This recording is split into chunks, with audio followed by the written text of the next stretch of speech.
Quand c'est les dirigeants d'entreprise qui organisent des référendums, ils sont forcément légitimes. Par contre, quand c'est les syndicalistes qui le font, de suite, c'est plus légitime.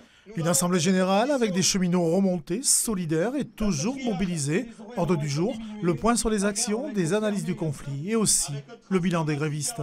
Nous, on se maintient un bon taux de mobilisation sur l'étoile ferroviaire de Cap-de-Nac qui comprend le bassin de Decazeville. Nous sommes toujours entre 60 et 70% de grévistes mobilisés. Après, au niveau national, on peut dire qu'il y a une bonne mobilisation entre 30 et 35%, contrairement aux 14% que nous annoncent la direction et les médias.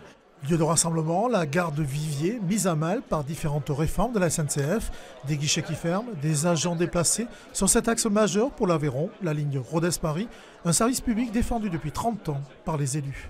Progressivement, la route aussi a gagné sur le rail. On voit que le rail est en difficulté pour diverses raisons, mais la volonté politique de réduire ce service sur les territoires ruraux est de plus en plus marquée. C'est clair qu'il y a une politique qui est en train d'affirmer haut et fort la non-nécessité de desservir le monde rural. Les cheminots sont venus du Tarn et de Haute-Garonne. Environ 200 personnes présentes pour soutenir aussi les combats menés par le collectif du bassin qui se bat pour le maintien des services publics dans une volonté de convergence des luttes et de décentralisation. D'une part, on est venu en geste de solidarité vis-à-vis de nos collègues de l'Aveyron qui, eux, souvent viennent nous aider dans les actions. Donc on leur rend l'appareil aujourd'hui, c'était important qu'on y soit.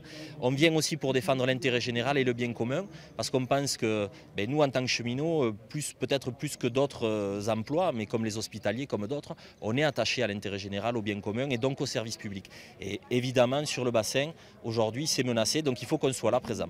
Les cheminots attendent maintenant un geste du gouvernement. Demain matin, ils rencontrent le Premier ministre Édouard Philippe à Matignon.